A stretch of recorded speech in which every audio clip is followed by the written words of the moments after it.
สวัสดีครับวิดีโอนี้คุณจะได้เรียนรู้ศิลปะสากลและศิลปะไทยไปพร้อมๆกันเลยนะครับเสนอโดยอาจารย์ศิริพรในยะเจม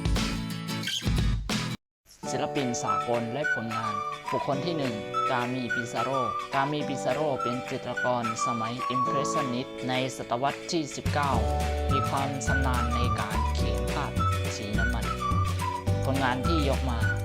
ชื่อฤดูหนาวในยามเช้าเขียนเมื่อ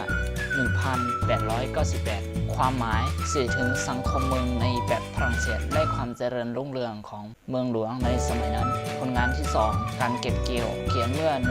1901 ประวัติว่าจากความประทับใจความหมายสื่อถึงการทำเกษตรในสมัยนั้นแม้ว่าสังคมในฝรั่งเศสจะก้าวหน้าไปในระดับหนึ่งแต่ว่าการทำเกษตรก็ยังเป็นปัจจัยสำคัญในการเลี้ยงชีพตัวอย่างที่ออกมาบุคคลที่ 2 เชริเป็นคนปารีสจากพ่อแม่ที่มีฐานะตอนที่เขายังมีชีวิตอยู่ถ่ายภาพได้ไม่เท่าใดนะภาพแรกที่สุดของเขาก็คือถนนใกล้เมืองเล็กราว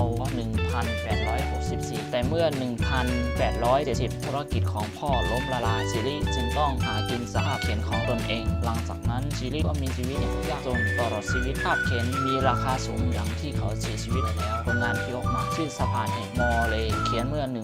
1888 ความหมายสื่อถึงบรรยากาศที่แสนอบอุ่นของคู่รักผลงานตัวอย่างบุคคลที่ 3 มาเนออโดมาเนเป็นจิตรกรฝรั่งเศสเป็นจิตรกรคนแรกที่เขียนภาพเกี่ยวกับชีวิตประจำวันคนทั่วไปและเหมือนจริงผลงานที่ออกมาชื่อภาพพายเรือในวัยหนุ่มเขียนเมื่อ 1874 ความหมายสื่อถึงตอนที่เขาภรรยานั่งเรือเที่ยวตอนยามเช้าผลงานตัวอย่างบุคคลที่ 4 โกรธโมเนเป็นจิตรกรคนสำคัญของประเทศฝรั่งเศสในศตวรรษที่ 19 ถึง 20 งานเขียนที่ออกมาชื่อภาพเรือประมงออกจากอ่าวเขียนเมื่อ 1874 ความหมายสร้างขึ้นโดยสภาพบรรยากาศท่าเรือของจริงในสมัยนั้นสื่อถึงการทำประมงเป็นอาชีพผลงานตัวอย่างศิลปินไทยและผลงานบุคคลที่ 1 อินสนวงศ์สารเป็นศิลปะแห่งชาติเมื่อพ.ศ. 2542 งานเขียนที่ออกมาชื่อแกะสลักไม้สร้างเมื่อ 2503 ความหมายแสดงถึงการเป็นที่พึ่งพาของสังคมเหมือนกับต้นไม้ผลงานตัวอย่างบุคคลที่ 2 ปยุนอุรุสตะงานเขียนที่ออกมาชื่อภาพเรมไสยวงศ์เขียนเมื่อ 1959 ความหมายวาดรูปเพื่อนสนิทสื่อถึงความสนิทสนมระหว่างเพื่อนผลงานตัวอย่างบุคคลที่ 3 ศาสตราจารย์พิเศษอารีจุฑิพันธ์เป็นศิลปินแห่งชาติสาขาทัศนศิลป์งานเขียนที่ออกมาหัวข้อสุสานรถเขียนเมื่อ